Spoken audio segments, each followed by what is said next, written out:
olha só, continuando falando aqui sobre o mercado de trabalho, né? A saúde mental no trabalho deixou de ser um tema para o Departamento de Recursos Humanos. Passou também a ser uma questão estratégica para empresas, instituições e também cidades. Ambientes corporativos com pressão constante, conflitos internos, também metas mal definidas e relações que desgastam aí podem gerar, né, a pessoa pode ficar doente também nesse momento. E a gente vê muito acontecer isso, né? Infelizmente, a perda também de produtividade e dificuldade para reter os profissionais. E é nesse contexto que Londrina recebe, né, o Eduardo Casaroto. Ele tá aqui comigo, inclusive, viu? Casaroto, né? Zaroto. Olha, Eduardo Casaroto tá comigo aqui, autor de 22 livros. Isso. Que legal. Bom dia pra você, obrigado, viu, pela sua presença. É um prazer recebê-lo aqui no Pan News. Bom dia a todos. Obrigado. Quando a gente conversa com você, né, a gente fala também sobre vários segmentos. Quando a gente fala de 22 livros que foram escritos, eu queria que você destacasse um pouco sobre essa trajetória, né, e qual que é a linha aí desses livros que foram publicados já pelo senhor. Essa daqui, primeira, é uma grande descoberta brasileira, que isso que eu acho que é muito importante a gente pontuar, que são descobertas brasileiras. Essa ciência chama virtologia. A virtologia, ela não é uma metodologia ou uma linha da psicanálise ou da neurociência. Ela traz, porque seria muita arrogância, chamar todos os outros pensadores de errado e não trazer nada deles. Então, não, claro que tem coisas da psicanálise, tem coisas do behaviorismo, tem coisa da neurociência, mas não é uma coxa de retalhos. Pelo contrário, é um pensamento realmente do zero. Então, resumo da ópera. Quando a gente faz uma reestrutura neurológica com esse grupo de ideias, a gente muda a nossa estrutura cerebral. A gente tem várias faixas de funcionamento humano. Então, a virtologia, ela vai agir nessas estruturas neurológicas. Então, em vez da gente ficar no consultório perguntando o que aconteceu na sua infância, a gente não vai por aí. A pergunta do virtólogo é: o que falta na sua estrutura neurológica? O que falta nas suas competências? Seu pai te abandonou? A pergunta é: qual a estrutura que falta para você aceitar isso? Qual a estrutura que falta para você perdoar isso e você ficar funcional na vida? E como a pessoa consegue identificar essa estrutura que falta? O virtólogo especialista, que é formado em virtologia, hoje inclusive já está saindo uma pós-graduação agora pelo MEC em virtologia. Então, o virtólogo, ele vai conseguir com técnicas identificar o que é funcional e o que não é funcional. Nós temos 51 necessidades humanas. O contato físico, o vínculo, a intimidade, temos 51. E nós temos as leis da vida, que não é esotérico, não. Por exemplo, caos, a impermanência. O cara pode querer controlar a vida. A vida é impermanência, mano. As coisas não são permanentes. A vida é caos, a vida não é controle. Então, a vida tem certas regras, tem certos movimentos? Tem. A pergunta do virtólogo é: a sua estrutura neurológica funciona com as suas necessidades humanas e com as leis da vida? Você está preparado para o caos? Você está preparado para a impermanência? Você está preparado para entrar em movimento? Ou não?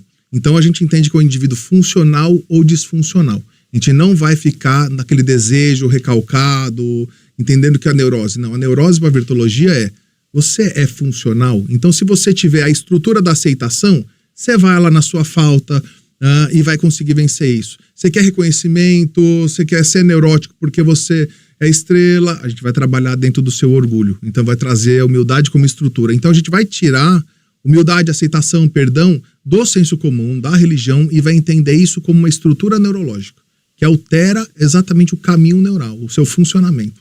E quando a gente traz para o mundo corporativo, né, que a gente tem um público de muitos empresários que nos escutam, que lidam diariamente também com os seus funcionários, como que o senhor traz isso para o mundo corporativo, né? Porque tem muitas empresas hoje, infelizmente, né, que vivem com essa dificuldade, funcionários que ficam doentes, funcionários que têm depressão nesse momento também, que é muito triste, e como trazer isso para o mundo corporativo? Aí é com a humanização, e não é a humanização do SUS, é o SUS tem lá, o Humaniza SUS, não é essa. A humanização, vamos falar da humanização 2.0, o que é isso? É a ciência que estuda o funcionamento humano versus as regras do ambiente. E é bem simples. Se as regras do ambiente respeitarem o funcionamento humano, é humanizado.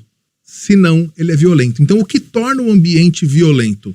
As regras, as políticas internas, o fluxograma, não respeitarem como o humano funciona. Então, isso que é importante, que agora está se falando muito de NR1, é muito importante o empresário, o consultor entender que está se vendendo coisas extremamente erradas, que é sobre o indivíduo. E não é sobre o indivíduo. A NR1 não é sobre, eu dou terapia, eu dou palestra, eu faço descompressão. Nada disso evita a multa da NR1. Deixar bem claro. É sobre ambiente. O que o governo vai pesquisar é, este ambiente produz violência institucional? Então, o que você vai garantir não é com terapia, não é com nada disso. É com as regras do jogo, as suas políticas internas, o seu RH, ou seja, a sua governança, o fluxograma do processo, o seu manual de cargo. Eles respeitam o funcionamento humano? Respeita, é humanizado, não é violento. Se não é violento, vai tomar multa do mesmo jeito. O senhor está aqui em Londrina, né, e está com o pessoal aqui também do Londrina Paseando, né, que é um movimento já muito importante aqui para a cidade. Tem um Abraço no Lago, que é feito há muitos anos também, que é super importante.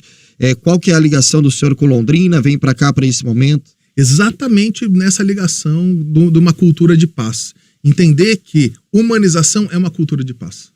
Quando a gente trabalha a humanização de forma sistêmica dentro das corporações, de todo o ambiente, isso é uma cultura de paz. Então, por exemplo, uma das regras da humanização é 360. Não adianta eu dar um atendimento humanizado, o enfermeiro, eu treino ele para atender de forma humanizada o paciente. E ele tem mais carga de trabalho. Isso é humanizado? Não. Humanização só é humanização quando é para todos. Ou seja, é para o paciente, para o enfermeiro, para o médico, para o familiar, para o administrador. Então, a gente trabalha muito em cadeia. A gente faz aquilo que estava falando sobre virtologia, a gente faz recuperação de criminoso. A gente faz essa neuroplasticidade para tirar a violência do indivíduo. A gente faz isso em centenas de cadeias aqui no mundo. Então, adianta eu cuidar do preso e não cuidar da polícia penal? Isso é humanizado? Não. Então, isso a gente entende que é uma cultura de paz. A gente entendeu, enfim, que humanização, que fazer essa recuperação, psicoeducação, a reintegração social nas cadeias, tudo isso é cultura de paz. Por isso que a gente tem essa ligação com Londrina. E como diferenciar a humanização de um discurso bonito? É exatamente, ele ser sistêmico.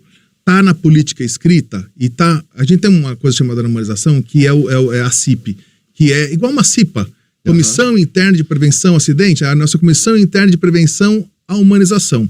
Então, continuamente, ela mede, faz pesquisa de clima, tem ouvidoria, compliance humanizado. Então, a todo tempo, se escuta e já faz no plano de ação e campanha. Ou seja, aí são ações práticas o ano inteiro e não um programa de humanização. Não, ele tem que estar literalmente nas políticas, começando com governança e a CIP continuamente mantendo que aquilo se funcione o ano inteiro. Aí funciona. São 22 livros, mas não fica só na teoria, né? O senhor também já participou aí com diversas empresas renomadas também aqui do país, né? Enfim, discutindo também dentro da empresa, dentro da organização. E nesse campo de trabalho, né, visitando essas empresas, o que o senhor percebe de dificuldade ainda do empresariado em entender, né, a saúde mental do trabalhador? Como que é essa dificuldade, como quebrar essa barreira? Primeiro, assim, existem as faixas de evolução de uma empresa, é a maturidade da vida da empresa. Tem empresa que ainda está lá no ciclo de pagar conta. É igual eu falar assim, olha, vamos fazer bem a alguém, vamos lá fazer um voluntariado e você não pagou nem a conta da água de luz. Você não está neste momento. Então tem um ciclo de vida da empresa onde, infelizmente, não são todas as empresas que conseguem pensar em humanização. Ela não está nem pagando a conta dela ainda. Então, sai dessa coisa do pagar conta, depois ela sobe, vai ter essa estabilidade de produto, depois estabilidade de mercado, aí que ela vai começar a entender esse a mais. Então, são todas as empresas preparadas para esse momento? Não, aí que tá. Mas ou elas vão se adequar ou elas vão ganhar a multinha da NR1. Então, é um ruim que agora acabou sendo bom, porque esta regra vai obrigar aquele que não está no momento de fazer isso, ou seja, sabe aquele cara que não está com dinheiro para pagar a conta de luz? Mesmo assim, você está obrigando ele a fazer o bem ao próximo. Então, ele não está no momento de fazer isso, mas a regra vai exigir que ele faça. Então, que bom. Então, mas o que eu vejo mais difícil nas empresas é isso, é o próprio ciclo das empresas. Ou seja, aquela pessoa não está com maturidade ainda. E o dono, ou CEO, infelizmente, o orgulho, o poder, a necessidade de dominância ainda, essa primitividade humana é a pior coisa, é a chaga da humanidade ainda lá. Esse cara, ele olha o empregado como uma figura de cartão. Ele olha o cliente dele só como uma ambição. Ele não se importa de fato com um humano. E aí tá um grande problema, um problema evolucional mesmo, entendeu? E a empresa que se importa com o humano, que vê o cliente também ali com a sua necessidade, isso pode refletir também de forma positiva no faturamento, assim por diante. Tem um resultado também maior nesse sentido? Isso é muito legal que você falou, porque a gente fala essa frase, né, que o bem dá lucro, a paz dá lucro. Então a humanização, ela dá lucro. Por quê? Eu estou num ambiente onde há uma competitividade, então tem inveja, poder, puxa tapete, tem arrogância, vaidade. O meu cérebro fica com a amígdala ligada, hipervigilante, produzindo mais cortisol e eu produzo menos. Um ambiente onde eu não tenho que ficar me defendendo, disputando, competindo, um ambiente leve que eu consigo trabalhar, é uma coisa mais, é até bobo de falar, eu vou produzir mais. É óbvio que a humanização e a paz dá lucro, né? É muito simples de entender isso. E o ambiente de trabalho, né? Quando a gente fala, por exemplo, do funcionário chegando para trabalhar feliz, acabar com aquela síndrome, né, do domingo à noite, né? Domingo à noite, nossa, amanhã eu vou ter que trabalhar, e sim ter uma vontade de acordar, trabalhar. O senhor acredita também, dentro desse estudo que o senhor faz, que a pessoa trabalhar com o que gosta também é um passo importante? Que a pessoa, hoje em dia, nem todo mundo trabalha só pelo dinheiro, né? E sim também pela paixão, pelo que gosta, busca uma profissão que agrada também o dia a dia. É um diferencial grande? Faz parte nesse sentido? É mais do que um diferencial, faz parte da estrutura da humanização. O ambiente só é humanizado quando lá no manual de cargo eu faço a descrição da personalidade do cargo. Então eu tenho a personalidade da empresa, do setor e do cargo. Então, quando a gente faz uma boa descrição dessa personalidade, então, por exemplo, pessoas introvertidas, pessoas extrovertidas, pessoas otimistas, pessimistas. Eu não posso contratar um contador extremamente otimista. Eu não posso, ele não faz, ele tem que ver problemas. Eu não posso pegar um cara que vai fazer gestão de risco, que é extremamente otimista. Eu não posso pegar um cara, deixar ele em home office, que ele é extrovertido. Introvertido se dão bem em home. Então, óbvio, assim, sabe aquela velha frase, faz o que ama que você não vai trabalhar um dia na vida? Ela não está errada. Isso é muito mais técnico. Então, eu tenho um grupo de personalidades com vários itens. Então, por exemplo, é genético, é o traço de dominância, por exemplo, que é o que dá na liderança.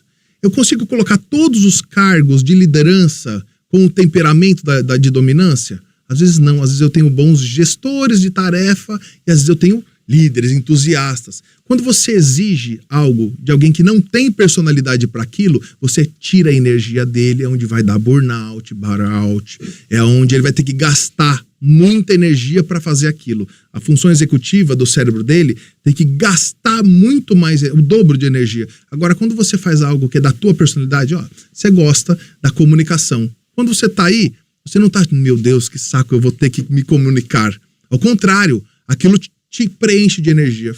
Faça algo dentro da sua personalidade, você ganha energia. Faça algo fora da sua personalidade, você perde. Então, uma descrição de cargo mal desenhada na sua personalidade, você não faz isso no recrutamento e seleção, você não vê isso na avaliação de desempenho e você, obviamente, está violentando esse cara por falta de estudo, por falta de desenho de personalidade do cargo.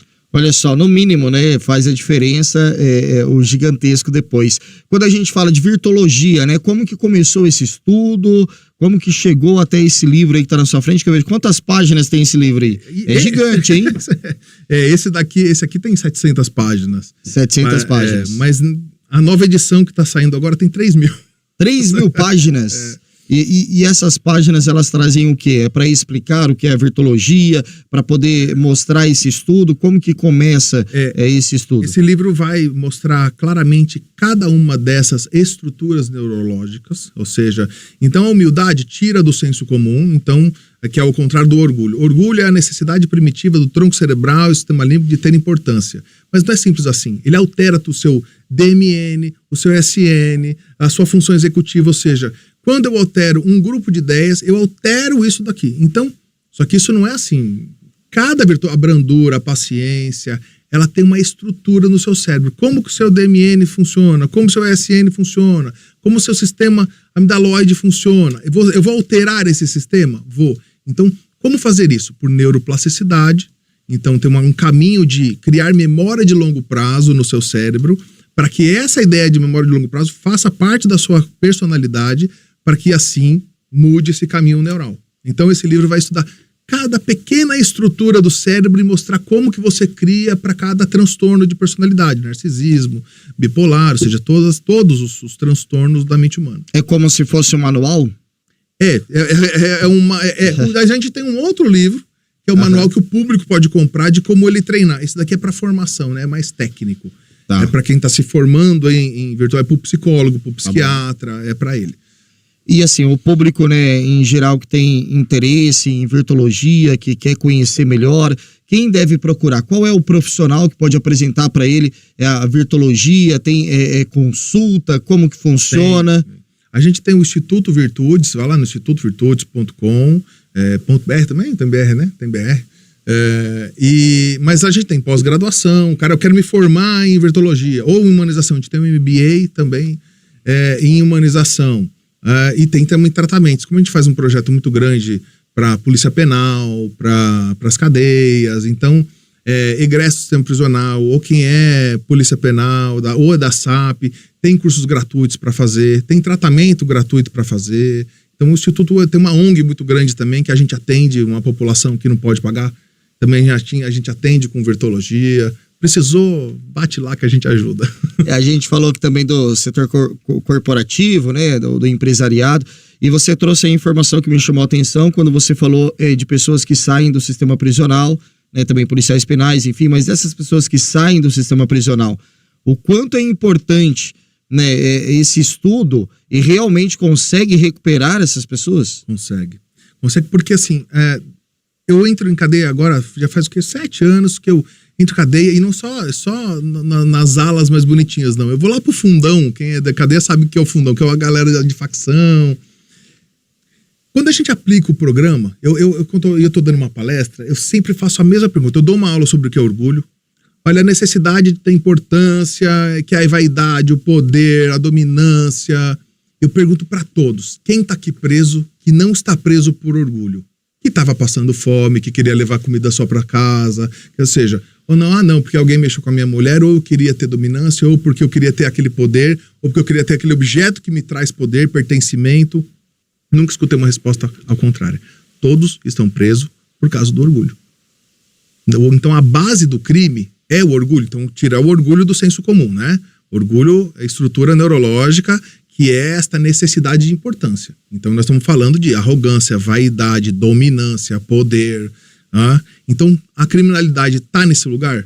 Tá. Então quando eu vou lá no cérebro da pessoa, altera esse caminho neural do orgulho, ele sai do crime. O crime não faz mais sentido para ele. É muito interessante. Muito interessante, conversando aqui com o Eduardo Casaroto. Obrigado pela sua presença aqui no Pan News. Seja sempre bem-vindo. Quando passar por Londrina, passe aqui para conversar com a gente. Obrigado, viu? Obrigado. Obrigado. Eduardo Casaroto conversou com a gente, então, sobre virtologia, hein? Pode ser importante também para o sistema aí empresariado, né? Também para o mundo corporativo. Agora são 11h25. Pan News Londrina. Jornalismo de resultado. Este é o